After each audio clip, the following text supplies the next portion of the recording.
Hello everybody, this is Jim and welcome to another of Glenside Public Library's Quick Tip videos. Today we are going to be looking at Excel shortcut keys. Specifically, we're going to look at the keys that you can use to perform actions in Excel in Windows 10. Now, why do you want to use keyboard shortcuts instead of the mouse? Well, longtime users of Excel will tell you that there are many ways to speed up your productivity by taking your hand off the mouse and leaving it on the keyboard at all times. Old-time users of Excel, a lot of folks who migrated from early versions of Lotus 1, 2, 3, are used to doing everything before there even was a mouse, and in many ways, it's still the best way to proceed. Take a look at this worksheet. We've got a number of different fruits and pricing, and amounts sold, and totals. Now you're probably familiar with the basics. For example, copies, Ctrl C, Ctrl V to paste,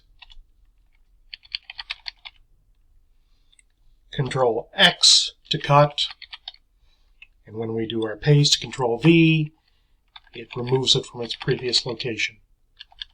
But there are many other shortcuts that can save you a whole bunch of time.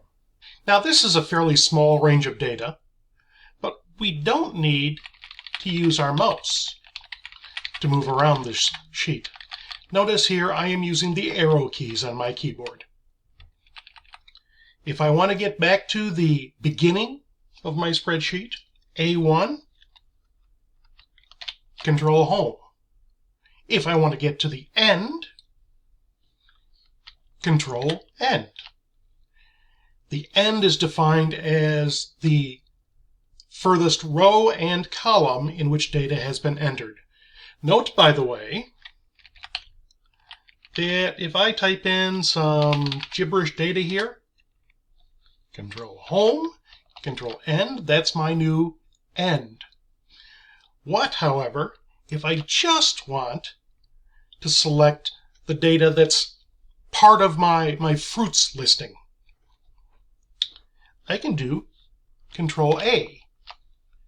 That selects every cell in a contiguous range. So in other words, it stops when it gets to here because these are all empty cells, so it does not extend out to Ctrl End. Using my arrow key, that clears my selection, puts me back to where I started. If I hold down the Shift key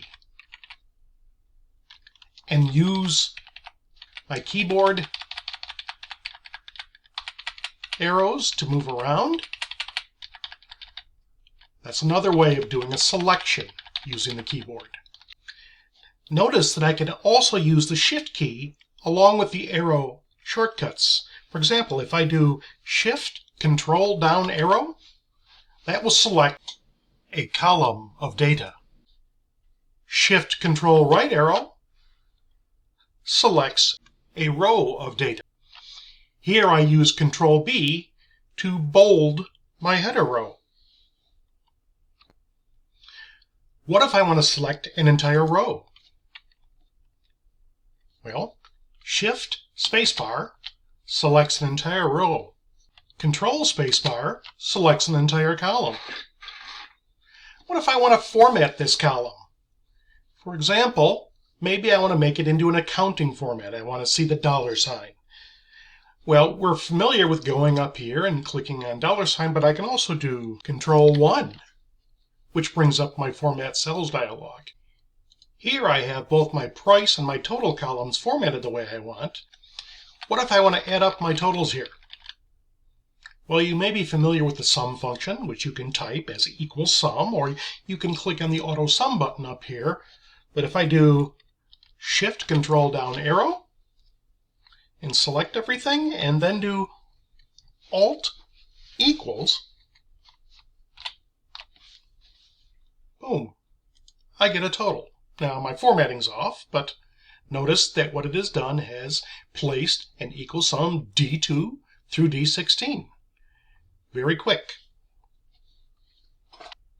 take a look at this. This is a data set of 500 customer names and addresses. Includes a lot of information, demographics through city, state, zip, and name. Then we've got phone numbers, emails, and web addresses. I'm going to click once just to select a cell and use my keyboard arrows to move around. And let's say that we only want to see names, company names, address, city, state, and zip. So I don't want to see phone 1, phone 2, email, and web. I'm going to put my cursor on phone 1 and do Control Space to highlight the entire column. I'm going to hold down my Shift key and just use my arrow to move to the right. And then Control 0 automatically hides those columns. Now, unfortunately, in Windows 10, there isn't a quick keyboard shortcut to unhide these columns. So let's go and select H through M and then right-click and unhide. But there are many, as we have seen, keyboard shortcuts that can save you a great deal of time and speed your work with data in Excel. Thanks for watching. I hope this has been helpful for you. Goodbye.